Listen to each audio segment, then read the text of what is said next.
Informasi lainnya, saudara, berdasarkan pengamatan BMKG Maluku Saleh, suhu udara maksimum di sejumlah wilayah pesisir Aceh seperti Biren, Lok Semawe, dan Aceh Utara mencapai 33 derajat Celcius. Suhu udara dinilai cukup panas sehingga masyarakat diimbau untuk mengurangi aktivitas di luar ruangan. Sejak beberapa hari terakhir, suhu udara maksimum di sejumlah wilayah pesisir Aceh seperti Biren, Lok Semawe, dan Aceh Utara mencapai 33 derajat Celcius.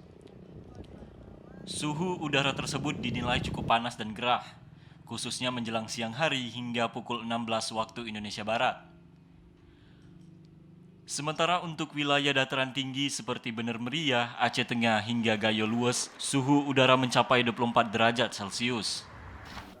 Kepala BMKG Maluku Saleh, Siswanto, mengatakan, berdasarkan analisa dinamika atmosfer terkini di wilayah pelayanan BMKG setempat, hingga 24 April mendatang kondisi cuaca masih kering dan belum ada indikasi pembentukan awan-awan hujan.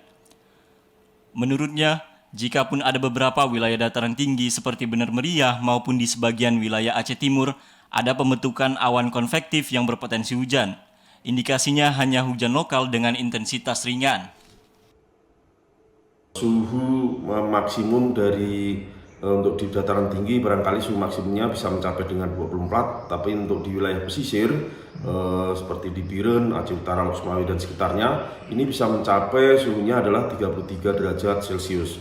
Jadi ini cukup panas atau gerah, khususnya adalah menjelang siang hari sampai dengan jam 4 sore, ya, itu cukup terik sekali, sehingga kita juga harus mewaspadai beberapa daerah, khususnya daerah lahan pertanian maupun lahan perkebunan untuk tidak terjadi adanya kebakaran hutan.